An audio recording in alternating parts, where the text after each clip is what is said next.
제가 초등학교 다니기 전의 일이었습니다. 밖에서 신나게 놀다가 집으로 들어와 보니 식탁에 사과가 하나 놓여 있었습니다. 호기심이 발동하여서 과도를 가져다가 사과를 쪼개보았습니다. 사과는 반으로 정확하게 쪼개지고 겉은 빨간 사과가 속은 하였습니다. 그리고 그 가운데는 까만 씨앗이 3개가 들어있었습니다. 그래서 그 사과를 혼자 다 먹고 그 씨앗은 우리 집 앞마당에다가 심었습니다. 씨앗을 심었으니 이제 사과나무가 자라서 그 사과나무에서 사과가 주렁주렁 열리면 내가 좋아하는 사과를 매일 따먹을 수 있겠다. 이런 즐거운 상상을 한 적이 있었습니다. 사랑하는 여러분, 여러분도 저처럼 어렸을 때 사과나 복숭아를 드시면서 이런 즐거운 상상을 해보신 적이 있으신가요? 크게 대답해 주세요. 오늘 저는 예수 그리스도의 복음으로 사람을 변화시키며 우리 속에 그리스도의 영을 회복하는 영적 생명운동을 생각해 보고자 합니다. 영적 생명운동은 한 알의 씨앗으로 말미암아 무수한 생명을 살릴 수 있는 운동입니다. 한 알의 사과 속에는 한 개의 씨앗이 있지만 그 씨앗 속에는 무수히 많은 사과가 있습니다. 그래서 한 개의 씨앗은 너무 중요합니다. 이 씨앗의 중요성을 통해서 하나님께서 우리를 택하시고 또 우리에게 원하시는 것이 무엇인지 한번 생각해 보는 시간이 되었으면 좋겠습니다. 씨앗은 생명입니다. 그 생명을 소유하면 그것이 자라서 열매를 맺게 되고 그 열매는 생명을 약속받는 그 보장에까지 자라날 수 있기 때문입니다. 그럼 그 생명은 어떻게 소유할 수 있을까요? 요한복음 15장 16절 상반절에서 이렇게 말씀하고 있습니다. 너희가 나를 택한 것이 아니요 내가 너희를 택하여 세웠나니. 생명은 내가 노력한다고 수고한다고 내 공로를 쌓는다고 얻을 수 있는 것이 아닙니다. 주님께서 나를 택하셔서 나에게 생명을 주셔야 합니다. 주님이 찾아오신 사람은 생명이 있는 사람입니다. 생명이 있는 사람은 주님을 경험한 사람입니다. 생명은 그가 나에게 주셔야 얻을 수 있습니다. 영적 생명은 예수 그리스도께서 나에게 다가오셔야만 얻을 수가 있습니다. 주님께서 먼저 나를 택하셔서 찾아오셔야만 합니다. 왜 그럴까요? 본문 요한복음 15장 5절에서는 나를 떠나서는 너희가 아무것도 할 수 없다고 하셨기 때문입니다. 우리는 주님 없이는 아무것도 할 수 없습니다. 여러분, 주님 없이 살 수 있습니까? 전 살 수 없습니다. 결코 살 수 없습니다. 주님이 내 인생에 개입하셔야만 살 수 있습니다. 제가 젊었을 때 내 인생의 주인이라고 생각하고 살았습니다. 내가 하면 다 될 줄 알고 하나님 없는 나만의 세상을 꿈꾸었습니다. 내 인생을 멋지게 살아보고 싶어서 내 인생에 승부수를 던진 적이 있었습니다. 저는 하나님께서 내 인생에 개입하는 게 정말 싫었습니다. 하나님이 주인이 되면 내가 할 수 있는 게 없기 때문입니다. 내 인생은 나의 것이고 주님이 없어야 내가 인생의 주인 노릇을 할 수 있기 때문입니다. 꿈은 반드시 이루어진다고 온 대한민국이 월드컵으로 뜨거웠던 2002년 10월의 일이었습니다. 형부의 소개로 6명이 한 팀이 되어서 천안에서 2번째 사업을 하기 위해서 저는 모든 걸 접고 내려갔습니다. 모인 4명은 각 분야에서 나름 전문가였고 우리에게는 자금을 투자하고 싶다는 투자자도 있었습니다. 한 건만 잘 되면 평생 돈 걱정하지 않고 잘 살겠다는 생각으로 우리가 계획하고 우리 방법대로 사업을 시작하였습니다. 사업이 잘 되었을까요?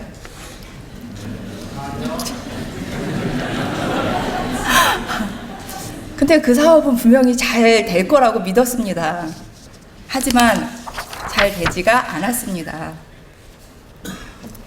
잘 되면 내 탓, 잘 안 되면 남의 탓이라고 일이 안 되자 다들 남의 탓들을 하며 자기 주머니를 챙기게 바빴습니다. 죽을 때까지 같이 하자던 사람들이 한순간에 돌아섰습니다. 결국 서로 원수가 되고 말았습니다. 사업이 실패하자 저는 개인적으로 사무실을 차렸습니다. 그것도 사람을 의지해서 시작한 일이니 잘 되었을까요? 잘 될 리가 없었습니다. 모든 것이 원망스럽고 또 배신감으로 사람이 싫어졌습니다. 성공하고 돌아오리라고 다짐하며 떠났지만 나에게 남은 것은 갚아야 할 빚과 마음의 큰 상처뿐이었습니다. 실패를 거듭하고 나니 인생이 별것 아니구나 하는 생각에 살고 싶은 생각이 없었습니다. 그리고 이제 모든 사람들이 싫어졌습니다. 세상 천지에 나 혼자 남아있는 것 같아 외롭고 서러웠습니다. 그렇다고 다시 고향으로 돌아오는 것은 정말 더 싫었습니다. 이리저리 방황하고 있을 때 옆 사무실 사장님이 자신이 다니는 교회에 한번 나와보라고 하셨습니다. 그런데 교회도 사람이 모이는 곳이니까 그냥 좀 마음이 내키지가 않아서 차일피일 미루고 있었습니다. 하루는 이마트에서 장을 보고 나오는 길이었는데 사장님이 말한 교회의 간판이 보였습니다. 아, 저기구나 하면서 이제 곧장 직진을 하려고 하는데 길이 회차로라서 유턴하는 곳이라서 차를 돌릴 수가 없었습니다. 근데 길이 너무 이상한 게요. 교회가 이렇게 보이기는 보이는데 이렇게 가까워지지가 않고 그 교회로 들어가는 길이 보여지지가 않았습니다. 저 교회랑 나랑은 가까이 하기엔 너무 먼가 보다. 이러면서 혼자 집으로 돌아왔습니다. 그런데 하루는 그 교회 주변에 볼 일이 있었습니다. 일을 다 마치고 차를 돌려서 나오다가 잘못 들어간 곳이 바로 그 교회 주차장이었습니다. 그날은 수요 예배를 드리고 있었고 저는 손님 같은 불편한 마음에 맨 뒤에 앉아가지고 예배를 드리는 게 아니고 예배를 드리는 사람들을 관망하고 있었습니다. 그런데 성도들이 부르는 찬양곡이 제 귀하고 제 마음을 사로잡기 시작했습니다. 저는 난생 처음 들어보는 찬양곡이었습니다. 야, 이런 노래가 다 있었나? 이런 가사는 도대체 누가 쓰는 거야? 이러면서 그 찬양에 제 마음이 사로잡혔습니다. 그리고 목사님 설교 말씀은 다 내 이야기 같았습니다. 말씀을 듣다가 내 서름에 북받쳐서 혼자 눈물 콧물 다 쏟고 울다가 늦게까지 기도하고 집으로 돌아왔습니다. 그때는 왜 그랬는지 저도 잘 모르겠습니다. 그런데 그날 하나님의 생명의 씨앗이 내 심령 가운데 심겨지게 되었다는 것은 분명합니다.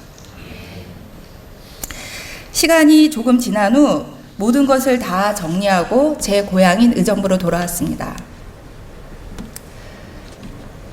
전에 알던 목사님을 만났는데 목사님께서 저에게 이렇게 물어보셨습니다. 혜령자매, 예수님 믿으니까 좋지요? 네, 목사님 너무 좋아요. 제가 한 10년 전에만 예수님 만났다고 하면 제 인생이 달라졌을 거예요. 이렇게 대답하였습니다. 그렇습니다, 여러분. 사람이 주인이 되는 인생에는 천국이 없습니다. 그런데 우리가 어둠 가운데 있을 때 주님께서는 우리의 마음의 문을 두드리고 찾아오십니다. 얼음처럼 꽁꽁 얼어붙어 있던 내 마음의 문을 주님께로 열면 주님은 나에게 빛으로 다가오셔서 생명을 주십니다. 그리고 우린 그 생명을 소유하게 됩니다. 생명은 오직 예수 그리스도를 통해서만 얻을 수 있습니다. 자, 자, 그럼 어떻게 해야 하나님께 받은 생명을 지속적으로 유지할 수 있을까요? 요한복음 15장 5절과 7절에서는 이렇게 말씀하고 있습니다. 나는 포도나무요 너희는 가지라. 그가 내 안에 내가 그 안에 거하면 사람이 많은 열매를 많이 맺나니 나를 떠나서는 너희가 아무것도 할 수 없음이라. 너희가 7절에는 너희가 내 안에 거하고 내 말이 너희 안에 거하면 무엇이든지 원하는 대로 구하라. 그리하면 이루리라. 우리가 생명을 지속적으로 유지할 수 있는 방법은 예수님이 내 안에, 내가 예수님 안에 있는 길밖에 없습니다. 그 길은 기도와 말씀으로 가능합니다. 기도는 영적인 호흡이며 주님 안에 거하는 사람들의 자연스러운 본성입니다. 먼저 나는 주님 없이는 아무것도 할 수 없는 연약한 자임을 인정하는 기도를 해야 합니다. 그리스도 없이 아무것도 할 수 없다면 내가 그리스도 없는 상태에 결코 들어가지 말게 해달라고 하나님께 간구해야 합니다. 기도는 하나님께서 우리에게 주시기로 작정하신 은혜의 통로이기 때문입니다. 항상 그분을 신뢰하고 그분만을 의지하며 처음 주님께서 우리에게 주셨던 단순한 믿음을 가지고 항상 거해야 합니다. 예수 그리스도 안에 있다는 것은 단순히 주님을 신뢰하는 것뿐만 아니라 우리 자신이 그분에게 복종함으로써 그의 생명을 받고 그 안에서 자라날 수 있기 때문입니다. 만일 우리가 예수를 떠나면 우리는 아무것도 아닙니다. 우리는 말라지는 가지처럼 되며 불에 던져질 뿐입니다. 우리는 열매를 맺기 위해서 그리고 생명 자체를 위해서 그리스도 안에 거할 뿐 아니라 그 안에서 자라나야 합니다. 제가 말라버린 가지처럼 불에 던져질 뻔한 인생을 살고 있을 때 주님께서는 그런 저를 택하여 주셔서 이렇게 백석신대원에 와 있습니다. 죽을 때까지 갚아도 다 갚지 못할 하나님의 은혜가 너무 감사합니다.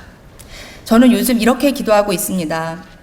나에게 생명을 주신 주님, 나의 생명 되신 주님, 제가 어디든 가서 생명을 살리고 생명을 전하는 자가 되고 싶습니다.